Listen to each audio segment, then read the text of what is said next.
Hello, everybody, and welcome to this lunchtime webinar about David Hockney Uncovered. My name's Lindsay Dewar, and I'm the COO and Head of Analytics at ArtTactic. We're a London-based art market research company looking at kind of data analysis on different aspects of the art market. Today, we're going to look at the market for David Hockney, think about his artistic practice, kind of his sales, those sorts of things. And we're delighted to present this alongside our latest David Hockney Extremely Limited report, which ArtTactic has written in collaboration with MyArtBroker, which features a really interesting look at the difference between Hockney's market for original paintings and works on paper alongside prints. And this is one of the first times that this has been done. So it's a really interesting report. So I'd love to introduce to you my very esteemed panel that I have with me. I will start with Braine, who's the Director of Sales at Juda. We also have Helena Poole, who's the Hockney Specialist at MyArtBroker, and also Sheena Carrington, who's the Market Editor and Analyst at MyArtBroker. So I thought I would dive right in and start off the conversation with a question for you, Holly. I thought maybe given kind of your close working relationship with Hockney and kind of the connection that you have through the gallery, I wondered if you could tell us kind of a bit about his practice, the way he uses technology in such an innovative and interesting way, and of course that kind of wonderful colour that we all think about when we think of Hockney. Yes, with pleasure.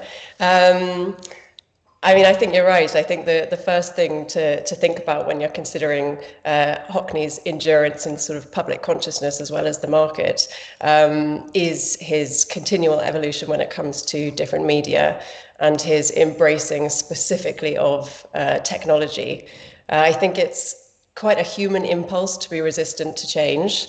By way of personal anecdote, I'm sort of young-ish, and I like to think that I am very open to learning new things and innovation and new thought and showing initiative. But there comes a point, specifically when it comes to technology, where I sort of feel my mind is saturated and I just want to stick to everything that I've already learned. And I don't think I'm alone in that regard. But Hockney seems to be the antithesis of that. It's like a child that hasn't learnt risk aversion yet and sort of just wants to put their hand on the flame to see what it feels like. David Hockney is continually reaching out for that flame and is just endlessly curious.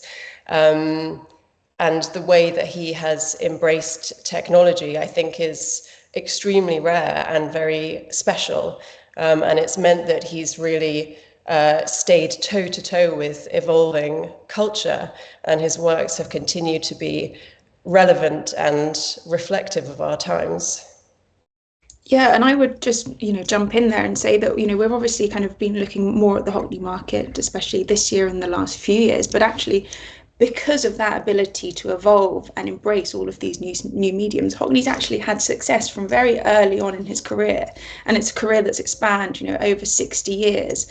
And throughout all of that experimentation, I always find that you see these pieces which you think, oh, that's kind of quite unusual for his repertoire. But actually, when you come to it and when you begin to actually understand the piece, it's just this constant fascination with just the technical power of pictures and that real kind of enjoyment of the matter of surface and the challenges that poses to him as an artist. And I think that's why we've got such a legacy and such an amazing body of work, which has always kind of had successes in all of the different various kind of market places that we've got going.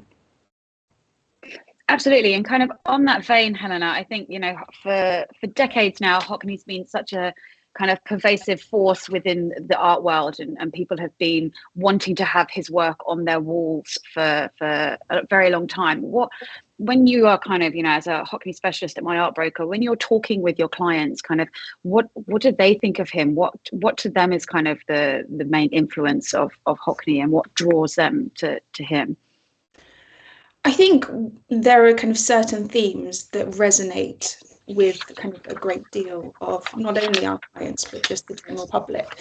I mean, you think about in 2020 when he did these drawings of his house in France, and that made headline news. He's someone who just can capture everyone's imagination. I think it's that kind of joy of the world around him, and that kind of wide-eyed holding one's hand out to a flame, just kind of exploration, and just his ability to make people see, because he can see in this phenomenal way and notice things in ways that completely kind of flummox others. But the way he depicts water, it was like nothing else before. And that's kind of what resonates with clients, and that can be in all kinds of different media, be it kind of print media, painted media, drawings. But he's just got this ability to distill the world around us down into a line, a print, a painting, a form, in just such a unique and creative way. Yeah, absolutely. And I think, I am here to plug the report a little bit. So sorry to kind of bring it back to some numbers. But I think, having looked at the market and studied the market for the report that we wrote with MyArtBroker, and, Hockney's sales last year went up to 125 million just in 2024 alone, which was kind of a huge increase. And I think this is kind of really demonstrates how much people want to have Hockney in their lives, how, own his artworks, and that kind of thing. What I think is really interesting was when we were looking at this market, the market for originals, so paintings and works on paper, accounted for 94% of the value, but just 8% of the number of works sold. And I think this was kind of a really interesting kind of dichotomy in the market. And Sheena, as kind of our resident prints expert in terms of the marketplace for prints, I wondered if you could kind of talk us through a little bit about kind of the market for Hockney's prints. I know there was a huge boom for them in 2023, and I just wondered if you could kind of elaborate on why that was. Yeah, I think as in the report, which we did, we took a comprehensive 10-year retrospective look at David Hockney's market. And if, we're looking at the numbers specifically, there were consecutive years where we saw year-on-year increases. And, 2023 was a phenomenal year for David Hockney's prints, specifically in terms of, sales value and lots sold. And, why 2024 did have a slight contraction. So it kind of it kind of asked us why 2023 was so high. I think it can be attributed to broader market trends and, an increased interest in prints that I think really sparked in 2023 specifically. To put this into context, I think the momentum for this was built off of a strong 2022 art market, which saw record-breaking $1 million sales from private collections, including the Paul G. Allen sale in 2022. I don't think the art market is ever going to get tired of talking about that sale.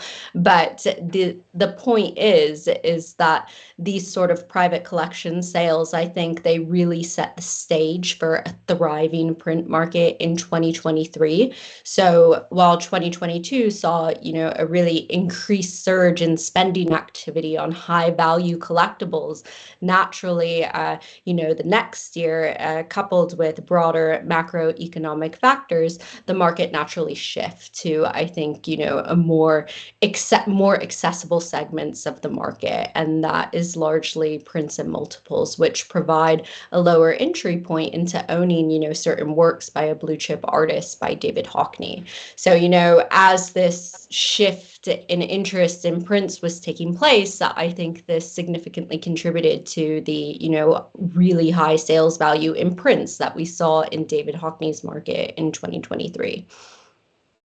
I might add to that, actually. I found those numbers really interesting, and just in conversation, I've noticed a real sort of uptick in interest in prints. And I think in a way the market has been a bit slower to catch up with the value, the artistic value of printmaking, and it's at odds with the value that artists have historically placed in printmaking. And I mean, you can go back centuries to see titans of their genre engaging in printmaking. Dürer and Rembrandt are obvious examples, and some of my favorites, Edvard Munch and Kata Kollwitz. And Kollwitz is a really neat example because she's someone for whom originals don't really exist in abundance because printmaking was her preferred medium. It was the most effective, efficient way of disseminating her creative and social values. And I think David Hockney fits into this long legacy of fantastic artists who've really harnessed printmaking as a means of expanding their creative vision. And it's sort of the fact that you're talking about, more accessible price points maybe for prints is almost a sort of collateral benefit, because their artistic value is really just as significant. And it's a sort of quirk really of the art world that there's been this disconnect historically between the value that artists have placed in prints versus the value that the commercial art world has placed in prints. Yeah, I would definitely agree with that. I think, printmaking has also always been kind of central to Hockney's career. I mean, he's almost started off as a printmaker in Bradford in the early 1950s. And then, when studying at the Royal College of Art, really continued kind of exploring lithographs and etchings there. And then obviously his production has continued in so many different ways. But there's always been a consecutive strand of printmaking, which he uses to draw a great deal of inspiration from in all of his other works. But he's always produced prints kind of alongside his other works. And I think for Hockney, there isn't this hierarchy. Actually, these prints are chosen to be made in this medium because it's the best form of expression for that image. And it just so happens that they can then be made into a kind of a wider edition. Yeah, Hockney's market was... Oh, go ahead, Holly. Just a small point. I was just going to say, I think there's even a sort of inherent bias in the language that we use, original versus unoriginal. I mean, it's sort of the vernacular is holding us back in a way.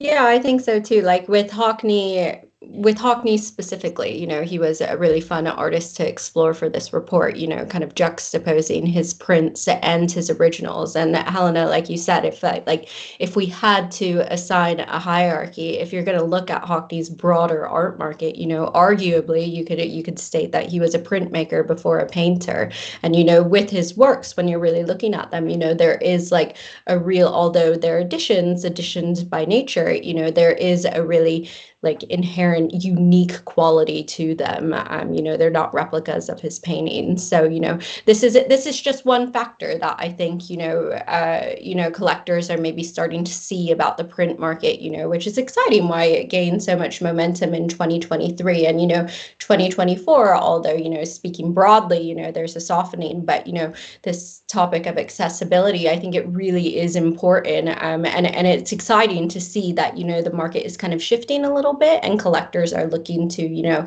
explore different type of mediums, whether for collecting or art investment, and there's a sort of newfound attention placed on different market segments. Absolutely. And I wonder, kind of, when we're thinking about prints, and you kind of all touched on how important prints are to Hockney and how they're just as an important an artwork form for him as, say, the paintings that he's done. Are there things that we should be looking out for when we're thinking about Hockney prints, things that are kind of unique to prints or of particular interest within his printmaking practice? I think for me, the things that kind of really kind of stand out to me in kind of certain prints, and actually I think when delving into all of the different prints he has made, they always kind of have this kind of playful rhyme within them that he's finding kind of interesting about space, perspective, medium, whatever it might be. And I think just kind of educating kind of oneself more broadly on that kind of allows for you to really kind of develop and understand kind of the works that you might want to add to your collection. I mean, the Weather series is probably one of the most kind of sought after examples at the moment, and we're seeing kind of a lot of these works come up at auction. When you kind of delve into that a little bit more, it's kind of Hockney is literally capturing water droplets hitting ink on a lithographic stone, and then really just doing this kind of playful thing with dripping water, which he's then transferring onto kind of a sheet of paper.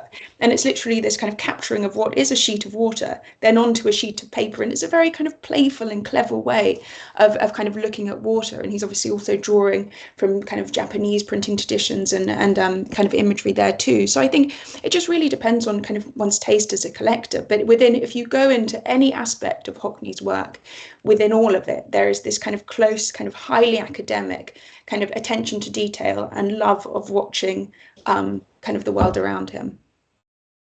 Yeah, absolutely. And I think maybe kind of drawing on your like wonderful analysis of water there, a couple of the areas that the Hockney report that we've just published focuses on, we decided to focus on two kind of areas that have comparative bodies of work between the maybe I'll call them the unique works market rather than originals, because I mean everything's an original Hockney, but kind of I'm going to say originals because that's how we've been defining them for so many months now, but the originals market and the prints market. And we decided we would look at kind of swimming pools and also the Yorkshire landscape. So I mean swimming pools, there's this kind of I guess now infamous, the portrait of the artist with two figures. It's the kind of top selling Hockney lot. It sold for 80 million in 2018. We've got it on the screen right now so that you can see it. You know, this is sort of when people think of Hockney, this is one of those images that really kind of comes to mind. But kind of thinking about these themes and about the swimming pools, I wonder, Holly, if you can kind of help us as someone who's kind of worked with Hockney. Is there a reason that these kind of water themes and the landscape themes, is there a reason you think they resonate so much artistically with people? Well, I think a common thread when considering both of those series is the sense of sort of there's a palpable sense of hope and maybe even escapism to them. Mm-hmm. I mean, thinking about the Arrival of Spring series in Walgate in Yorkshire, I think there's a really universal appeal to that concept of the beginning of spring.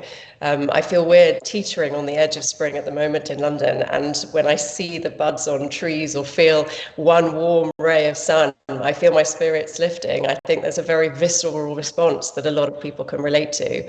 And I mean, complete supposition, but I suspect if he'd done a series of the advent of miserly winter in North England, it might not have had quite the same resonance. I don't know, maybe it would have. But I think there is this very human and relatable concept to be found in spring and rebirth and regeneration, and likewise the scenes in America. And he's talked a lot about how he loved going to America when he relocated there, and the sun and the lifestyle, and you really glean that from that series. And I think actually that maybe leads into another point about the sort of biographical dimension that there are to both of those series.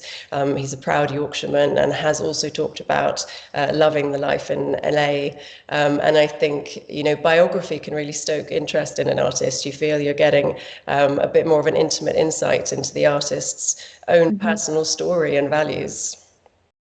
Yeah, and I think in the print market, you know, we've obviously got a far more accessible price points, kind of elements of those kind of themes that Holly's really talked about. And so you can, on a smaller scale, kind of, you know, have that that kind of sense and joy in finding oneself in LA. And we've definitely seen kind of a knock-on effect in the market on the print market from those kind of higher Poole paintings. And I do wonder that, you know, some of the demand that we are seeing for the Arrivals of Spring series, kind of on the wider market, that I know is discussed in the quite extensively in the report, is the fact that these paintings of Yorkshire actually haven't really come up on the secondary market at all yet.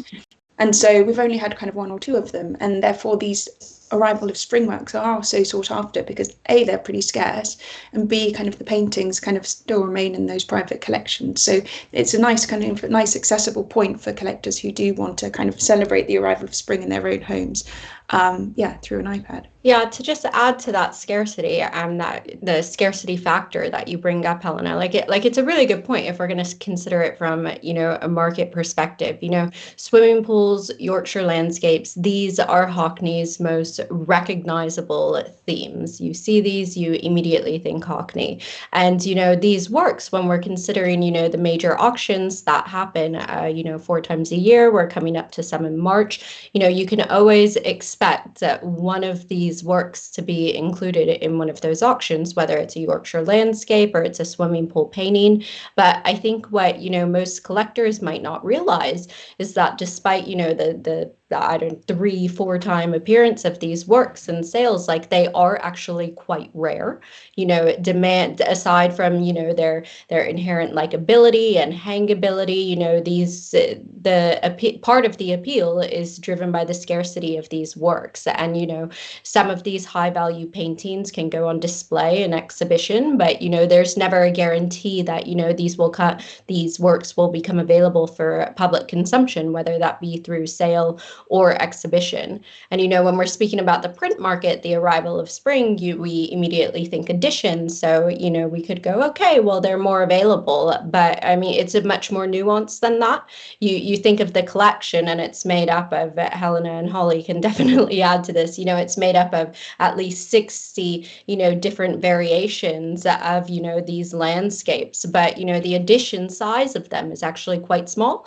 It's limited to 25 editions for most of them, and then other variations are extremely limited to just a small edition of 10. So when you think about these, although we do see them on the market, on the secondary market in public sales, there are still a very large amount of them that have never been to auction before, live auction before anyways. And of course there are other buying avenues, collecting avenues to acquire these works, but the point is they actually are quite difficult to acquire, especially if you have in a cautious market and you're maybe cautious with spending, you have a specific print in mind that you want, or a painting, it can be quite difficult to find that one. And I think that kind of feeds in nicely to the kind of the overarching theme of the series of reports that this Hockney report has kicked off is what we've called the exceptionally limited. These are kind of pieces that, although there might be in editions, there's something about them that is very dare I say unique. Like these are works that can be difficult to get your hands on, that are very important, that the artist views in a way that is important to them as well. So kind of thinking about that, I think, Sheena, you touched a bit on kind of the primary and the secondary market, but I wonder if we could maybe just kind of touch on navigating the primary and secondary market and the kind of the different kind of areas that there are. Helena, I wondered if you could maybe help us. You deal with collectors every day, and especially Hockney collectors. And I wondered if you could just kind of walk us through, for anyone who doesn't know, kind of the differences between the primary and secondary market, and kind of what strategies one might need to employ when thinking about collecting in the different areas. Yeah, absolutely. I mean, we obviously kind of at MyArtBroker, we focus more on the secondary market, and it's similar to auction houses. They are kind of primarily kind of conduits for selling pieces on the secondary market too.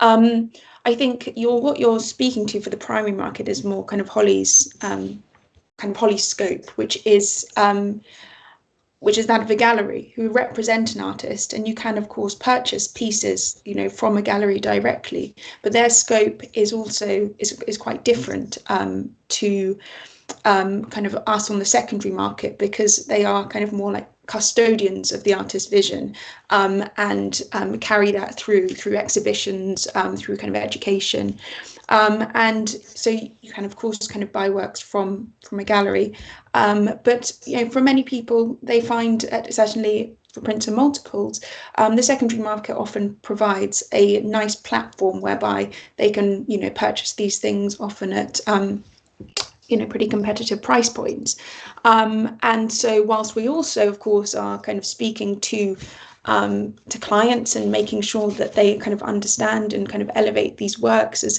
kind of incredible pieces of art, and they're far beyond the bounds of any kind of commodity, actually what we're doing is being realistic that life happens and people want to buy these works, and people also want to sell these works. And so the secondary market, I guess, is a space for people to buy and sell, and I guess at MyArtBroker our aim is to provide a little bit more clarity to that, into what is often a confusing market for collectors, and provide, I guess, both that advisory aspect but also kind of with the insights of market data. Yeah, to add to that, discussing the primary market and the secondary market from, like a numbers, a figures perspective, from a trends perspective, it can always be kind of like a nuanced and, kind of maybe like kind of sticky topic. But, I think what's really important for everyone to remember that when discussing the role that these play in an artist market, primary, secondary, gallery, auction, online sales, they all function as part of a sort of ecosystem in art collecting for buying and selling. And, when we talk about these sort of different avenues, I think understanding how to navigate them is all part of, making informed decision making as a collector. There's differences between all of them. It could be argued that primary sales sort of offer a little bit more price stability, given that they don't have the theatrical, adrenaline bidding that auction provides. So, at auction, prices can either go unsold or they can sell massively below or massively under. With Hockney's works, and I think that when we're seeing a higher volume of them enter the investment space, which is really exciting, and I think we'll continue to see that. I think the crucial question is that how can pricing be stabilized by maintaining, sort of artistic integrity, which I think a little ad placement, I guess, which I think is something that Juda does very well by their institutional support, and which I also think MyArtBroker does really well. Or that's what Helena's trying to do every day with sales. So they're just important questions to consider, I think, for making informed decision making.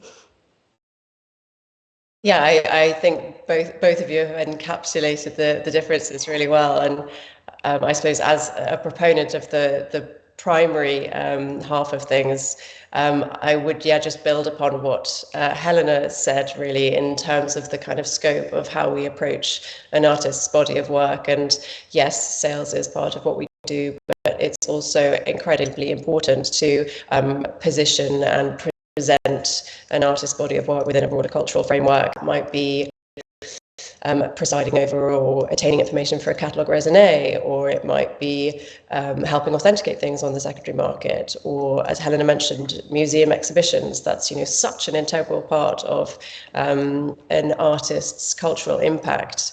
And so I think, again, to borrow Helena's phrase, I think the sort of central focus and difference is really to sort of treat an artist's body of work beyond the confines of a commodity. Yeah, absolutely. I think that's really key, and I think that's something that sometimes people get very wrapped up in art as investment, and I think certainly we at ArtTactic always are saying, no, it's an artwork first, and then if you make money, that's brilliant, but we kind of, I think it's great to think about artworks as objects that you can kind of have and own and appreciate as well. That kind of social value and cultural value that you get from them are so important. And I think Hockney's a great artist because so many people have heard of him and know his work so well and so instantly, that he's one that people really kind of do resonate with in that kind of cultural and social way, and get value in more than just an investment sense. I thought I would kind of turn a little bit now.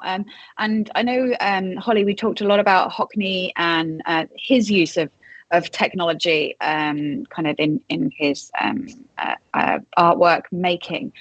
But I wanted to kind of think about the role of online platforms. And I think, from your perspective, what do you see in terms of kind of engagement through digital platforms for both kind of, Hockney as an artist, and then people engaging with his work, and kind of the rise of importance in that sense? Oh, I think it's been invaluable, absolutely essential. Any platform that really brings the visual arts to the broadest audience possible, I think, is absolutely a net gain and benefit. I think there are some artists, certainly, who I've spoken to, who have found the intense focus on social media perhaps quite limiting in terms of creating things or photographing things that are apt for an Instagram format, say, or something that's going to generate likes. And I can see how for a creative mind that could be quite restrictive. But certainly for someone like Hockney, who embraces all of those sorts of challenges and new ways of expressing himself, it's just been absolutely invaluable. And aside from social media, obviously you've got online platforms like MyArtBroker, which I would also add, I think is an absolutely phenomenal platform. And it's really, you know, not just a trading platform. The way that you aggregate data and present it in a very informative way, it's an incredible resource for collectors and enthusiasts alike. And I think it's an absolute undeniable benefit for not just the art market, but the art world. Leading on from that, Helena, I wonder if, you know, digital, one thing that we, you know, did explore in the report, which, you know, I think as digital platforms help, is, you know, expanding the reach of, you know, Hockney's market, especially when it comes to his print market. So, you know, and, you know, one of our findings, which was kind of as expected, and Lindsay, I think you'd agree with me, is that, you know, when looking at, although London and New York are kind of the epicenters of the art world, and, you know, these are really important, you know, areas in an artist market, you know, what we do find is that there's a much broader reach. And, you know, I really think like into European sales and Asian sales and even outside those regions as well. So like, you know, it really speaks to two things. It's fascinating to see how like, you know, influential an artist figure can be, such as David Hockney. And then also it makes you think of digital platforms as well, you know, and the work they're doing with trading floors. Like just before, it wasn't long ago. It seems like long ago, but it wasn't that long ago. Just before the pandemic, sales were extremely limited to, you know, live in-person bidding. And now there's been this sort of drastic shift towards online sales and digital platforms and accessibility. And, you know, it's, of course, there's like, you know, cautions that are stressed, you know, work with like reputable sources. But I think that the main thing that they do, and that, you know, we're trying to do is kind of like broaden an artist market. And, you know, when we look at the numbers, when we look at the data, you know, we can really see that, you know, their work and influence has expanded outside of the traditional art market centers.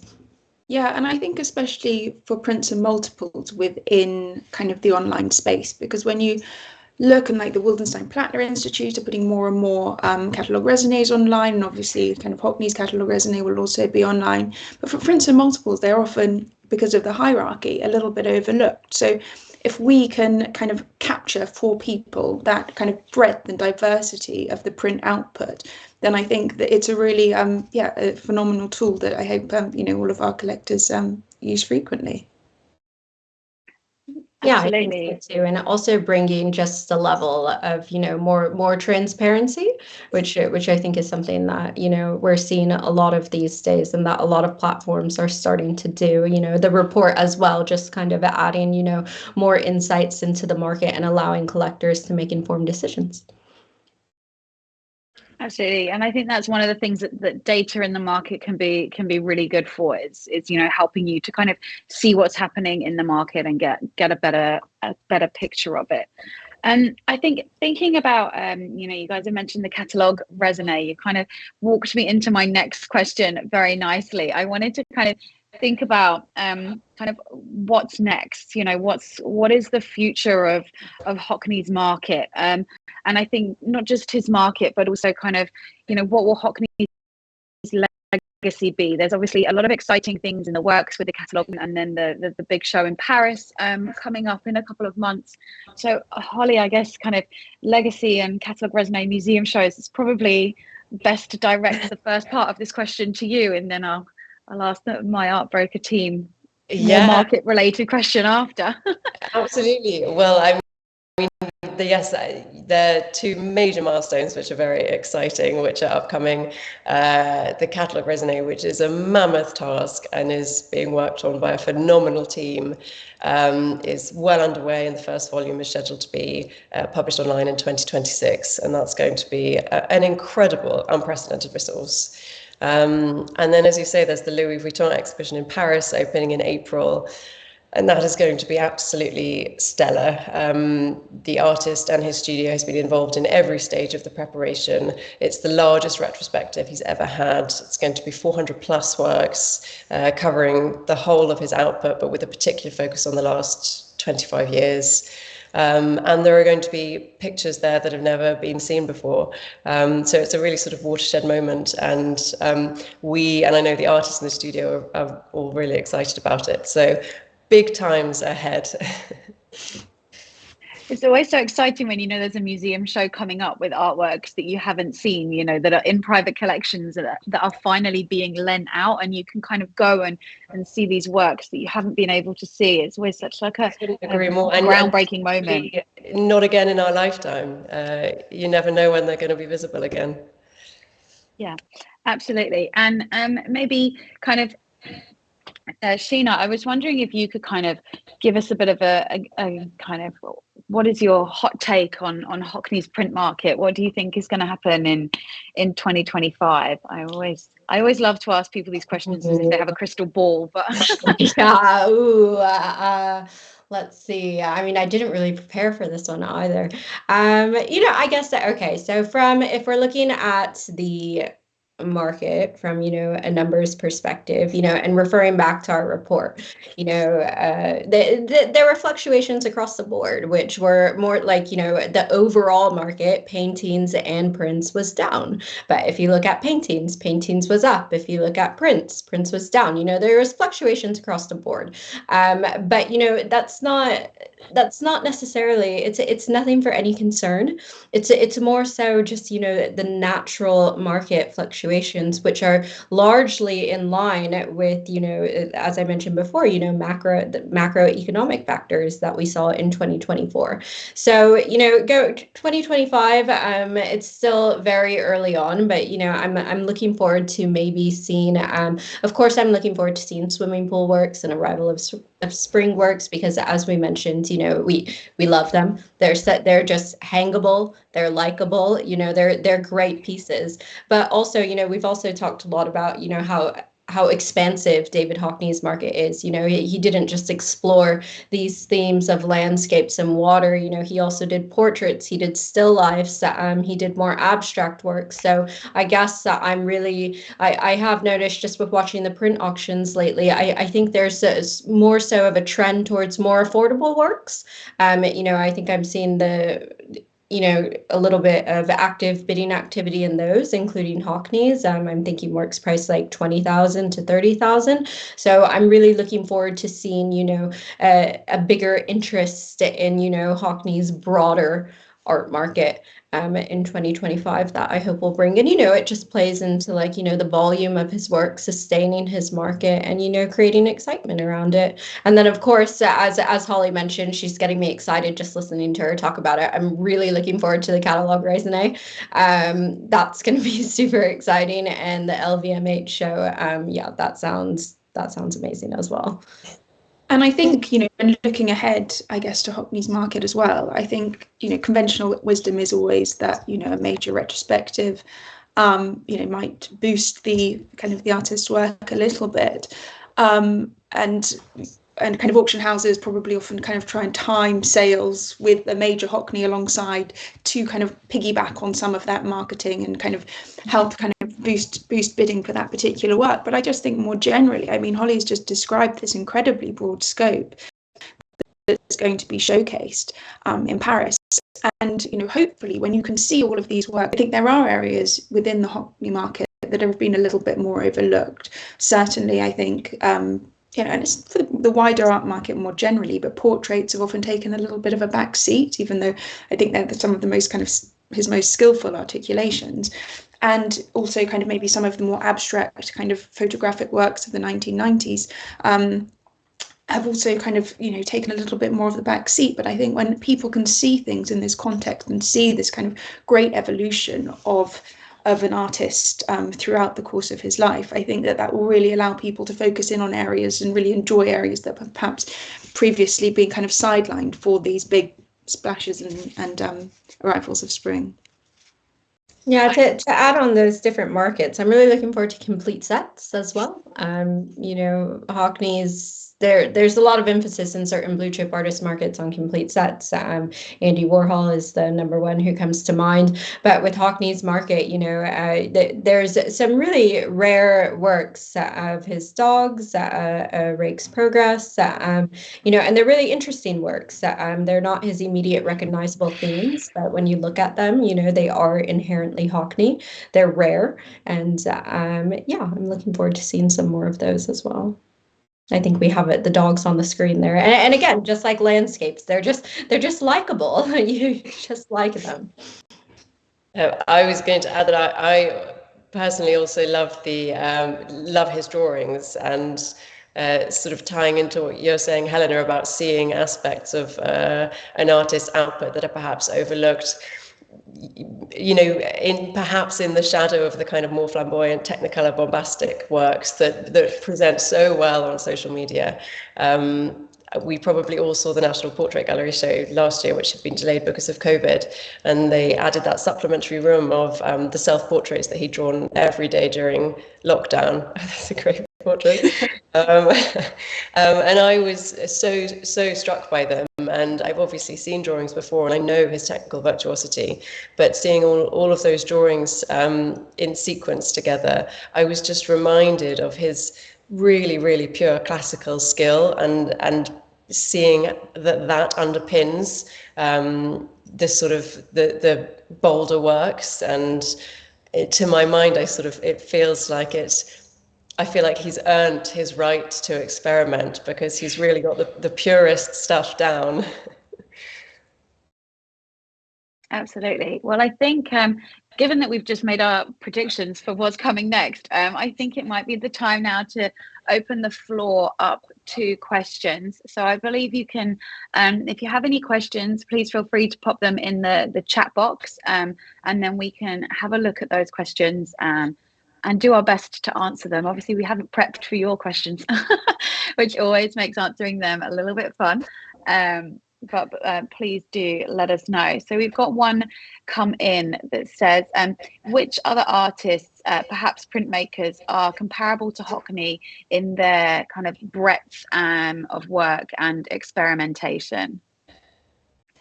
I mean, Holly, you go first. Tough one.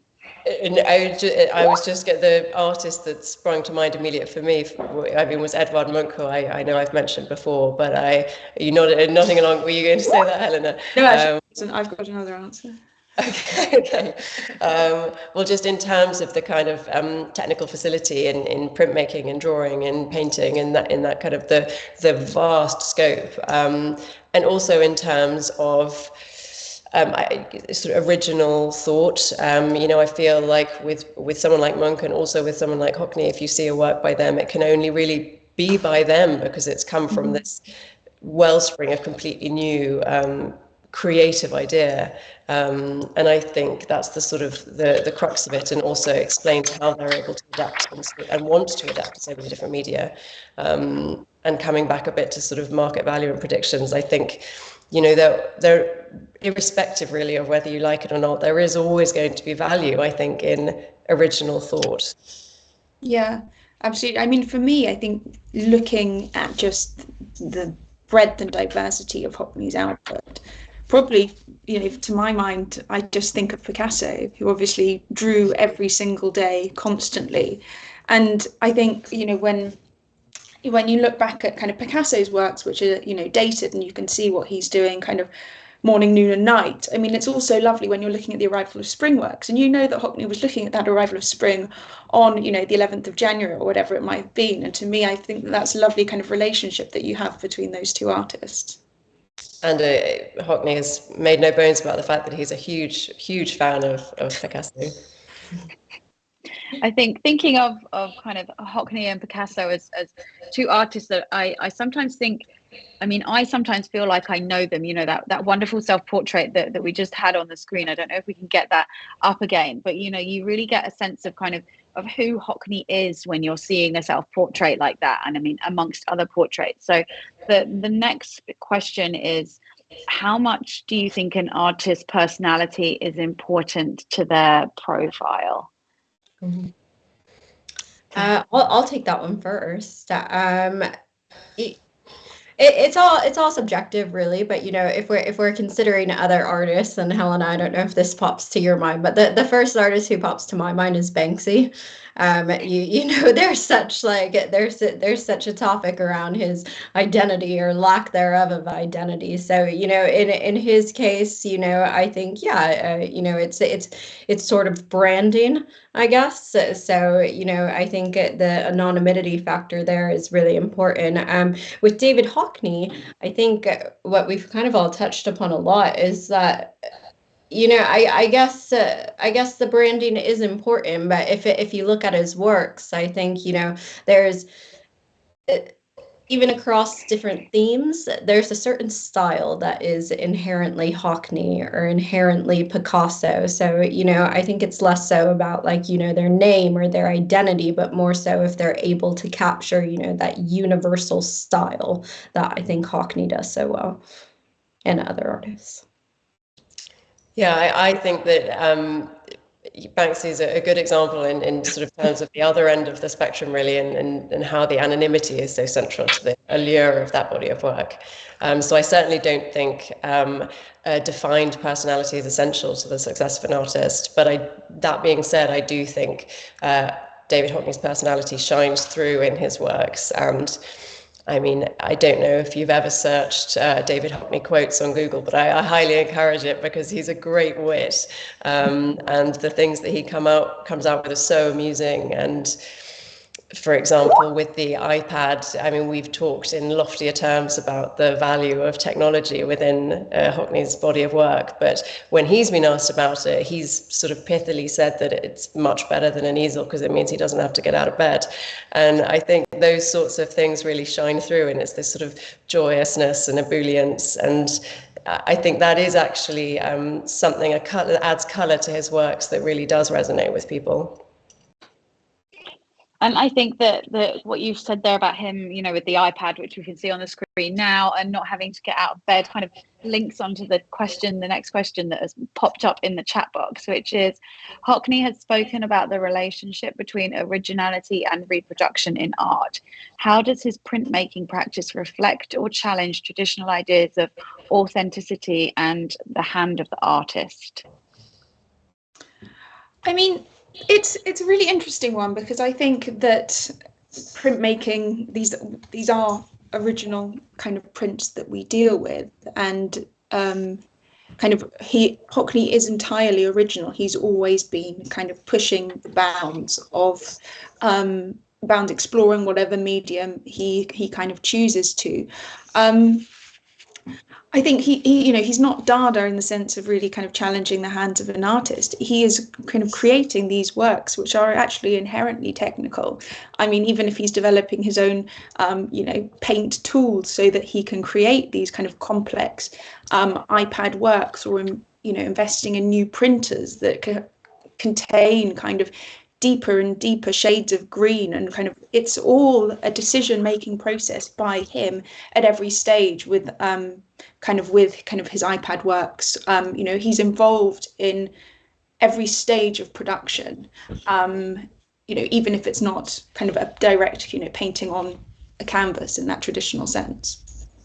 There's a lovely new series of depictions of the moon in Normandy, and he's talked about the creation of those, and how he was sitting outside his home in Normandy and was struck by the moonlight and decided to turn every single interfering light off, all of the lights off in his home, so that he could really just see the effect of the moonlight. And because of the nature of an iPad being backlit, it meant that he was then able to draw his impressions of the moon within that context, thank you very much, in a way that he would never have been able to do with traditional tools. Mm-hmm. And I think, just by way of anecdote, that's a really nice way of encapsulating how the iPad specifically has actually facilitated a new way for the artist himself to see and conceive of things.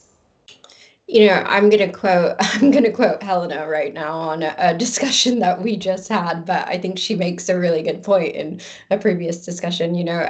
Artists have been experimenting with different materials and ways of making and printmaking for decades. So I think these digital iPad drawings, yes, they're digital, but I mean, I think it's more nuanced than that. I think if you're speaking of originality, you have to look at the broader picture. One, has any other artist ever done digital iPads before? And I mean, I think that's sort of an irrelevant question, but I think just hearing, the innovative ways and, the intents that went behind it, I think it's impossible to kind of not consider these original because they're made with, a specific type of medium. But I think also David Hockney's always loved to play with scale, and you can, from early on he was playing with scale, creating kind of, full scale early, installations in his studio, blowing things up really big, surrounding himself with lots of small pictures to create this kind of very kind of dynamic perspective and way of seeing. I mean, you've got that with kind of his kind of photographic prints of the, his early kind of Yosemite works, and the iPads are just another vehicle to translate things in high definition on a very broad scale. So it's it's entirely intentional, every aspect of those. Absolutely. So I think the next question is more market focused. So do you think that retrospectives such as the one that's coming up in Paris in a couple of months will push Hockney's market to new heights? I mean, I think we've kind of already kind of got to kind of mention that a little bit in terms of traditionally that is that is what the traditional art market establishment would think. I think as we said, I think that there will be people able to see new works, new aspects of his output, and hopefully that will kind of allow for growth in these kind of previously overlooked categories, and spur people on to and inspire people to kind of own Hockney if they want one of his more major works too.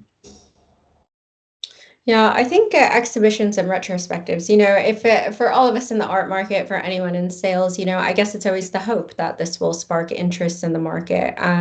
That would be great. But I think what's really exciting to see, and Holly, you'll probably agree with me on this. I think it's really exciting that these sort of large retrospectives, they're, as you said, they're once in a lifetime. And I think it's really, it's instead of, being so much on the market focus, although that's exciting as well, it's more so exciting to see how these, are so representative of, his legacy and his cultural impacts that he's had.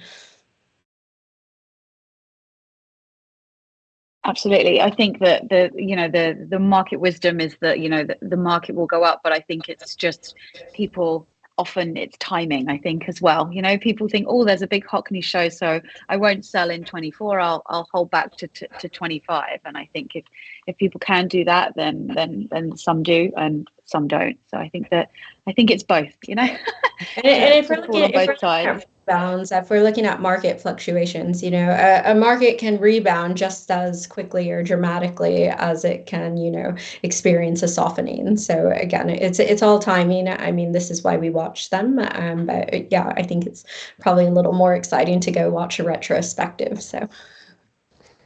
Yes, I'd much rather go to see the Hockney retrospective than go and watch an auction. That's for sure. So I think that we have answered all the questions that you have. So thank you very much for your questions. It's always nice to get some things that put us on the spot a little bit. So I just wanted to thank the panelists, Holly, Helena, and Sheena. Thank you so much for coming and giving us your expert insight and kind of talking a little bit more about Hockney with us. And thank you everyone for watching. And I hope you found the session interesting and useful. Thank you.